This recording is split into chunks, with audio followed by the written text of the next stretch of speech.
In this video, I will tell you about engineering roles that have appeared in this new AI economy that you probably have no idea about. These are roles that are steadily growing and will be huge and popular in many years to come, and I'm going to tell you them now. I'm Alex. I'm a recent electrical engineering graduate. Along the way, I landed internships in hardware, AI, software engineering. Now I work full-time as a software engineer at Europe's largest bank. Let's get into the video. First role I want to talk about is the forward deployed engineer, FDE. In the US, you can make 140k base plus like 40k extra. In Europe, it's more around 70k pounds, euros, in places like in London or in Germany or France or even in Poland now. A forward deployed engineer is a customer facing software role. And the best way I can describe it is like you're an infantry soldier who is a software engineer that pretty much just rocks into these offices and implements software for these clients with them, for them. That's the best way I can describe it. It's a role that has emerged from a company called Palantir, which has famously controlled the US government with their ties with the military. Palantir are the people that have pretty much made this a real thing, and they obviously needed it because of their software called Palantir Foundry, which they pretty much like connect into other companies and customize it for their own usage. It's very smart and they make a lot of money. This role is for someone who really likes the idea of maybe working in a startup-esque environment, a chaotic one, but maybe not with all the other bad stuff that comes with a startup, right? You need to be quite extroverted here. You need to be able to know how to work with a huge range of people, right? You do not know who you're going to have to start to encounter and work with on a daily basis.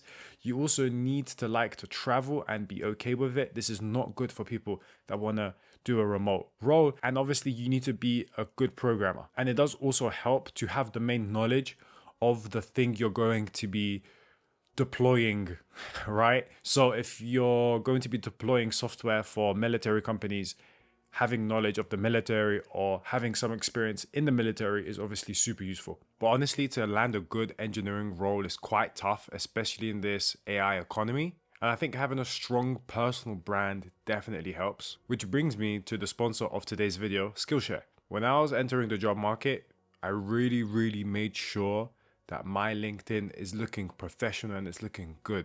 And I recently checked out this LinkedIn personal branding class on Skillshare, and I must say it's really good. I think it'll be very useful to all you young engineers who are currently looking for roles and are trying to stand out for recruiters and make yourself look more employable. It just tells you how to make a good post actually. It's not just text, having some images or a video. Very useful. Skillshare is the best place to learn a creative skill or pick up a new hobby. If you're looking to reconnect with your creativity and maybe avoid brain rot, Skillshare is where humans come to learn from other humans. If you're ready to start learning, the first 500 people to use my link in the description or scan the QR code will receive a 1-month free trial of Skillshare. It's free, just click the link in the description or my pinned comment. That's it, let's get back to the video. But the next one I'm going to talk about, in my opinion, is even cooler. It's the role of a product engineer.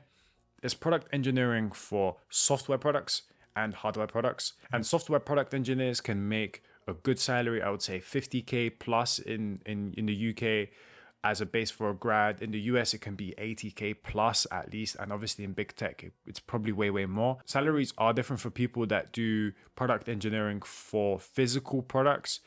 But I know that places like Tesla and Apple have product engineers for mechanical students. This is a role that combines classical engineering elements with product management. What does this mean? You are not a purely technical engineer that's sitting there and either coding or sitting in the CAD. You are also talking to customers, talking to designers, talking to marketing. You are putting your business hat on as well. And also another thing to mention is you are thinking about money. You're thinking about this product making money, okay? You're not just there purely as a technical person, which I think is really cool. When I worked at SumUp, I had a very product-focused AI engineering role, and I didn't just sit there and build ML models. I did do that, but it wasn't my day-to-day, right? There were certain days that I did leave the office and I actually shadowed my end user people, which were salespeople, and actually went out with them and just shadowed them. I went to their meetings. I also made surveys. This is part of a product engineering role. You make surveys, you find out what these people actually need, what they want. This is a great role for people that obviously also like a lot of human interaction, because you're not just going to be sitting there in front of a computer and just coding, or as I said, designing. For physical product engineering roles, you will see people in mechanical and materials and sometimes electrical engineering go into the hardware product roles. And for software products, you will obviously mainly see computer engineering students, software engineering students, computer science, all of that kind of stuff. This is a super fun job. You're doing quite a bit of task switching. You're doing a lot of things at once. It's quite high paced, but it's a very fun job and I really, really enjoyed it. So if maybe you're like me, you'd probably enjoy it too. Hey, and if you're looking for a job, if you're applying or will be applying very soon, I strongly recommend you go to aleksgornik.com. Over there, I have a CV template, which I use to land internships. I also landed interviews at Google, Samsung. I landed my job at HSBC with it. I strongly recommend you check it out. It's really useful. Let's get back into the video.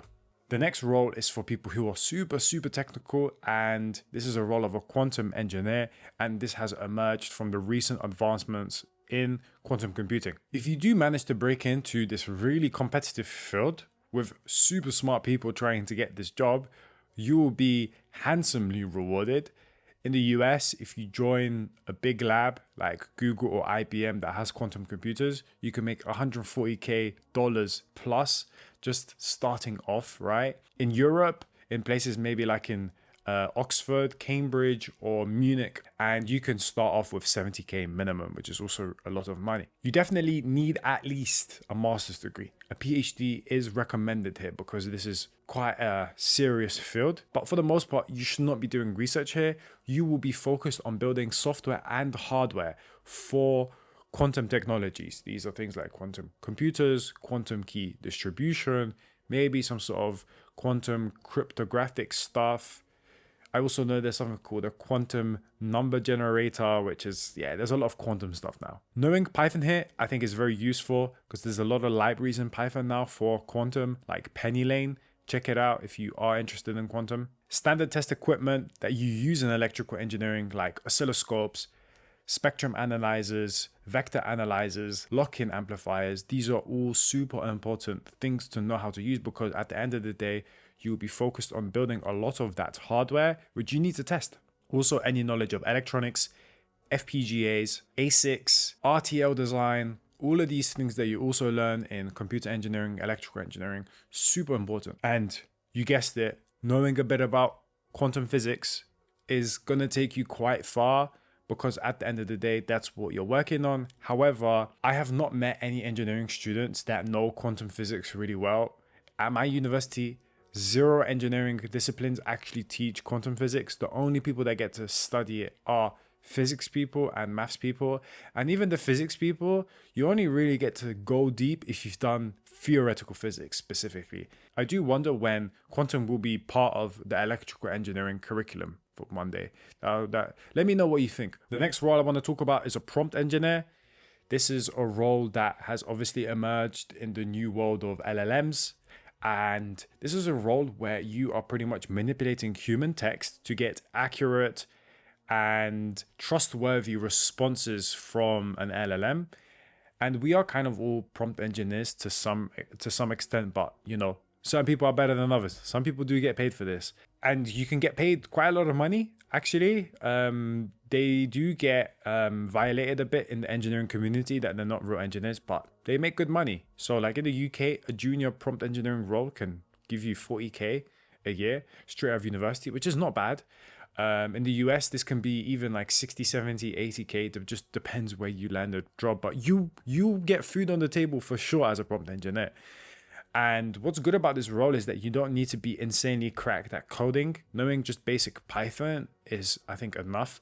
You need to work with JSON files. You'll be making .md files where you define system and user prompts. You'll be looking at different types of prompting techniques, one-shot prompting, multi-shot, chain of thought, chain of reasoning, all of this stuff. Any engineering student can pretty much do this because, as I said, you don't need insane coding skills. Just a bit of Python will take you far. Knowing what an API is, knowing what Python is pretty much knowing what a JSON file is. That's enough. And if you know a bit of LangChain, then wow, you're gonna go far. No, this is not an AI research role, right? There are also AI researchers that are working in prompt engineering techniques, but they are the ones discovering them, right? Prompt engineers are applying the things that researchers have figured out to just get good results.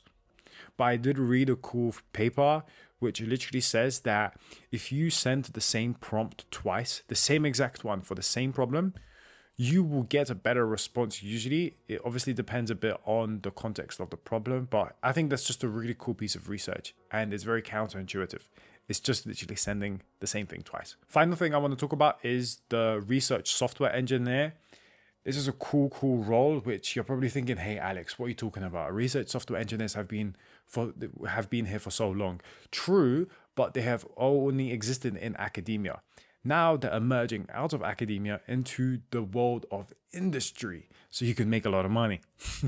Getting a role as a research software engineer in industry in the US will make you a lot of money. 140K I saw as a starting salary for a grad. However, you do need to be well educated, right? Because it's a research role. Having a master, at least having a PhD, is also very useful. In Europe, you're going to get paid less, but I do know that there are hubs for getting paid hella money. Like I know in Switzerland, you can make 120,000 francs a year. But in places like in Munich, in London, in Oxford, Cambridge, you can also make a lot of money. There's a lot of research done there, and you can also make a starting salary of 70K. So it's a very lucrative job, and it's also very hard to get into, and there's a lot of intelligent people fighting for that. These roles also require to have domain knowledge. What does that mean? An example of this is a lab called Isomorphic Labs. It's a company that was acquired by Google recently, and they do drug discovery, and they're looking specifically for people that have worked in the field of computational chemistry or chemical engineering and are really good at also writing software, and they're grabbing those people to pretty much do drug discovery, right? Another company is called Physics X, and they do simulation stuff, especially for places like F1, and they love an aeronautical engineer, a mechanical engineer, and a physicist, people that do a bunch of simulation work, but also can write code. These are all very analytical jobs, very problem solving heavy. The idea of making money, business side of things are abstracted away. So if you're purely a person that just wants to solve problems and not worry about anything else, this is a great role for you. Yeah, that's everything. Thank you very much for watching. I'm Alex. If you enjoyed this video, let me know down in the comments. Bye bye.